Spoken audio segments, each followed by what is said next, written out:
राधे कृष्ण मित्रों, आज हम देखने वाले हैं प्रश्न पत्र 2007 का भारतीय दंड संहिता का एमपी सिविल जज का प्रश्न पत्र, जिसमें हम देखेंगे question number 83 to 94। Total 12 question आए थे आईपीसी के 2007 के परीक्षा में। शुरू करते हैं अपन क्वेश्चन नंबर 83 से। विच is not immovable property under section 22 IPC. निम्न में से जो चार ऑप्शन थे इनमें से इमूवेबल प्रॉपर्टी कौन सी नहीं है? सॉइल आपकी इमूवेबल प्रॉपर्टी है, चेक मूवेबल है। अब बचा आपका ट्री और fishing tank. Fishing tank movable है क्योंकि आप परचेस करते हैं एक्वेरियम वगैरह, तो ये भी है। आंसर हो जाएगा आपका ट्री। ट्री मूवेबल नहीं है।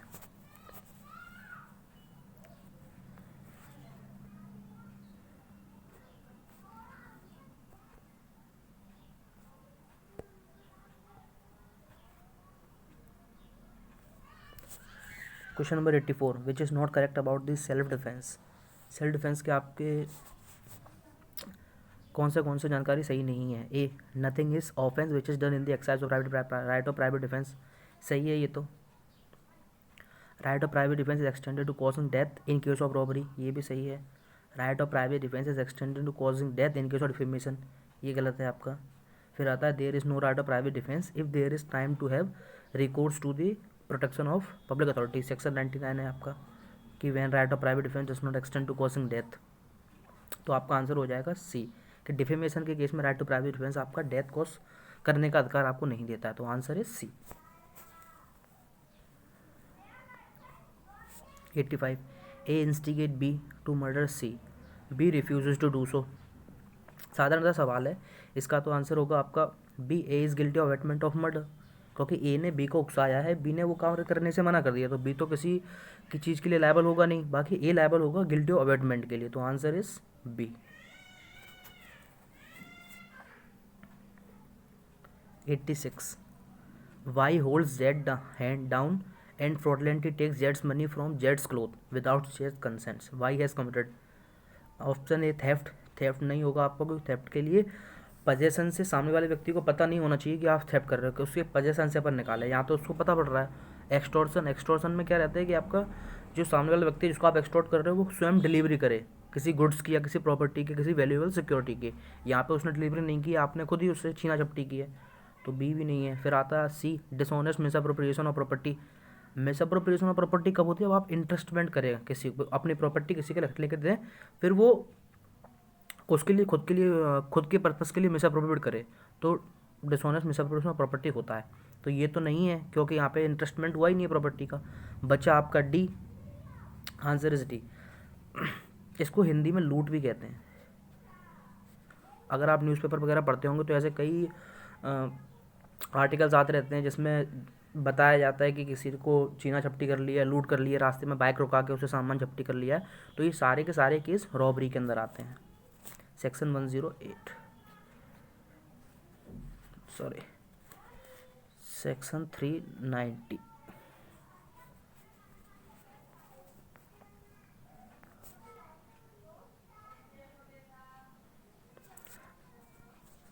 विच ingredient is not essential for rioting. Rioting से रिलेटेड है आपका section 146।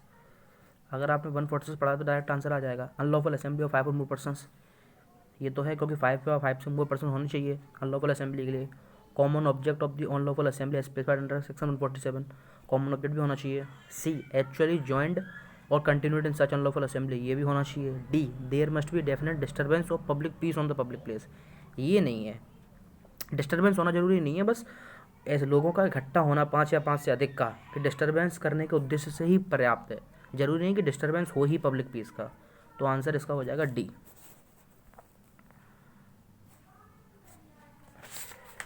Minimum sentence for 10 years imprisonment necessary for which of this offences. Option A, section 326 voluntary causing grievous hurt by dangerous weapon, इसमें up to 10 years है, minimum 10 years नहीं है, याद रखिएगा, up to 10 years है। फिर आता है 376G, 376 2G गैंगरेप, इसमें है आपका आंसर इस हो जाएगा आपका बी, मिनिमम 10 years गैंगरेप के में पनिशमेंट। डेकोइटी, इसके लिए भी आपका अप टू 10 years है, ना कि मिनिमम 10 years है। Section 409 criminal breach of trust, इसके लिए भी अप टू 10 years है, मिनिमम 10 years नहीं है, तो आंसर है आपका B, 376 2G gangrape. A without any excuse fires a gunshot into a crowd of persons and kills two of them. A is guilty of section 300 का illustration D है।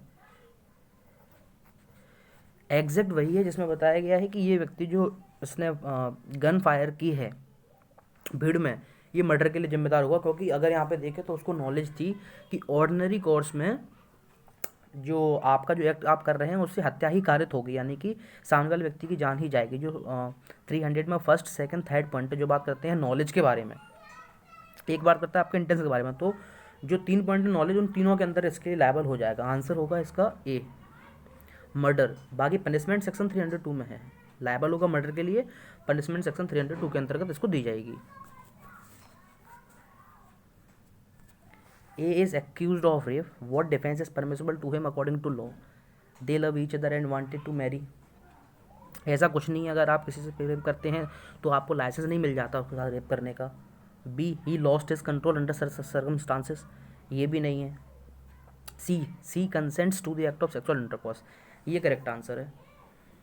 लेकिन इसमें भी अभी जो सुप्रीम कोर्ट ने कई जजमेंट्स में कहा है कि अगर आप किसी से शादी का वादा करके सेक्सुअल कंसेंट्स लेते हैं फॉर सेक्सुअल फेवर, तो वो भी रेप के अंतर्गत आ जाएगा अगर आपकी पहले से ही मनसा शादी ना करने की है, यानी कि आपने सिर्फ टू सेटिस्फाई योर लस्ट उसके लिए आपने वादा कर दिया कि हम शादी करेंगे और फिर आप करने से मना करते हैं, तो वो भी रेप के अंदर की कैटेगरी के अंदर आएगा।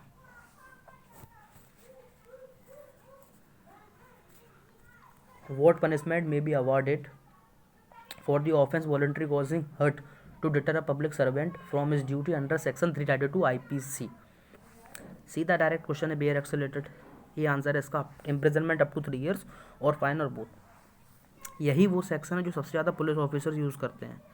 जब आप किसी पुलिस के ऊपर चांटा मार देते हैं, कुछ भी करते हैं, भले पुलिस गलत काम क्यों ना कर रही हो, क्योंकि आपको पता है कि जो पब्लिक सर्वेंट है, on the direction of public servant के विपरीत आपके पास कोई राइट टू प्राइवेसी डिफेंस नहीं होता। अगर आप सेक्शन 99 देखेंगे तो सेक्शन 99 में बताया गया कि पब्लिक सर्वेंट कोई कार्य करे या पब्लिक सर्वेंट के निर्देशन के अनुसार कोई कार्य किया जाए, पब्लिक सर्वेंट और on the direction of public servant, कोई प्राइवेट डिफेंस नहीं है जब तक कि ग्रीवियस हर्ट या डेथ के चांसेस ना हो।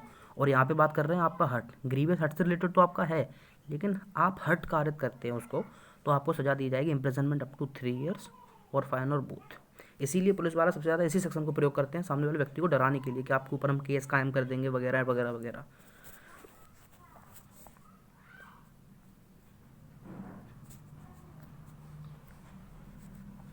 He makes an attempt to steal some jewels by breaking open a box and finds there is no jewel in it. He is guilty of attempt to theft.